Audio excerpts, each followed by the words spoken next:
धतूरे का बहुत अच्छा क्रम है महाराज। वो केवल शिवरात्रि के दिन करने का होता है। कहते हैं जिसका व्यापार ना चले, व्यवसाय ना चल रहा हो, बहुत ज्यादा कष्ट में जीवन निकल रहा हो और बहुत ही ज्यादा तकलीफ हो रही हो, तो धतूरे को हल्दी में डुबोकर शंकर भगवान को शिवरात्रि के दिन रात को 12 बजे समर्पित करें। उस धतूरे को वापस उठा लाएं 5-10 मिनट के बाद, श्री शिवाय नमस्तुभ्यम बोलकर लाल कपड़े में उसको बांधकर व्यापार वाली जगह में कहीं पर भी उसको बांध दिया जाए। व्यापार पीछे नहीं हटता, व्यापार अग्रण्य भाव में बढ़ता चले जाता है। महाराज उस धतूरे को केवल परंतु शिवरात्रि के दिन रात को 12 बजे ही किया जाए। हल्दी में डुबोना पड़ता है।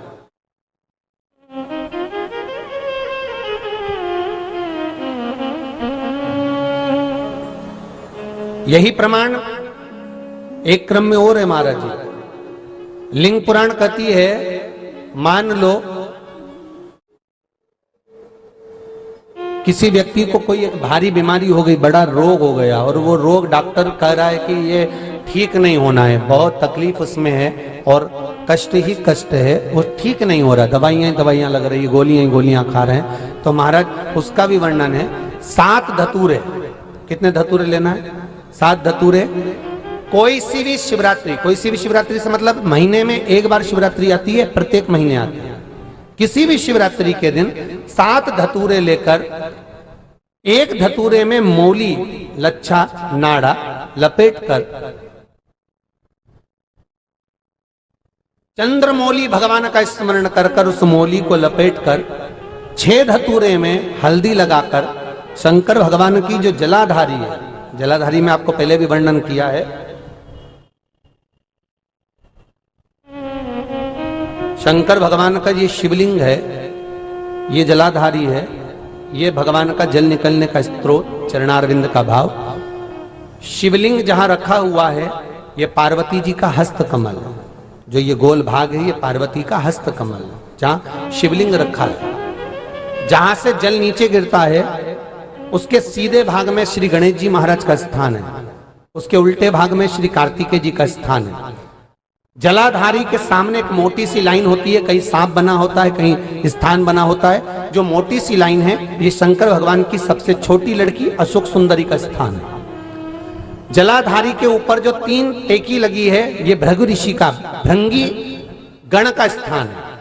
इसके ऊपर जो कलश है, कलश में जो पानी भरा जाता है वो पानी जो बूंद बूंद नीचे गिरता है ये शंकर भगवान की 5 लड़कियों का स्थान है। जया, विषहरा, सामरीबारी, धोतली और देव, ये 5 लड़कियों का स्थान है। शंकर भगवान का संपूर्ण परिवार शिवलिंग के सामने से जहां से जल चालू होता है गिरने के लिए नीचे की ओर जब जल जाता है उस स्थान पर भगवान शंकर के सारे गणों का स्थान है।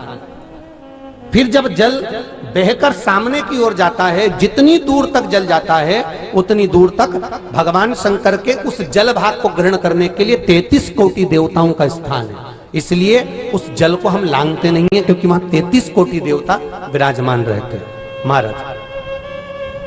तो जो बीमारी डॉक्टर ने बता दी और बहुत बड़ा रोग हो गया और शरीर में कष्ट है, ठीक नहीं हो रहा, चाहे लीवर से जुड़ा हो, चाहे किडनी से जुड़ा हो, चाहे कैंसर से जुड़ा हो, और मान लो शरीर में कहीं गांठ भी हो गई है और वो मिटी नहीं रही हो, तो महाराज निवेदन है 7 धतूरे, एक धतूरे पर मौली लपेटकर वो शंकर जी के शिवलिंग के ऊपर चढ़ाना।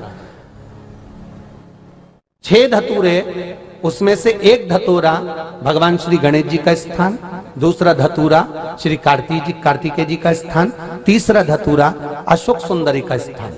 महाराज शंकर भगवान की जगदम्बा जी के हस्त कमल के ऊपर एक धतूरा, 5, एक धतूरा जहां से जल नीचे की ओर बहकर जा रहा हो, पानी जिस जगह से नीचे गिर रहा हो बिल्कुल वहीं पर एक धतूरा चढ़ा देना है। उस धतूरे को चढ़ाने के बाद वो धतूरा वापस लेकर आना है। अवधूतेश्वर महादेव का नाम लेकर या चंपेश्वर महादेव का नाम लेकर उस धतूरे को जो बीमार व्यक्ति है उसका स्पर्श कराकर बेलपत्री के पेड़ के नीचे पटकवा देना है महाराज। धीरे धीरे रोग में आराम मिलना प्रारंभ हो जाता है, औषधियां धीरे धीरे समाप्त हो जाती हैं और व्यक्ति स्वस्थ हो जाता है। ये केवल शिवरात्रि के दिन ही होता। 12 महीने शिवरात्रि आती है, आप किसी भी शिवरात्रि को कर सकते हो, किसी भी शिवरात्रि।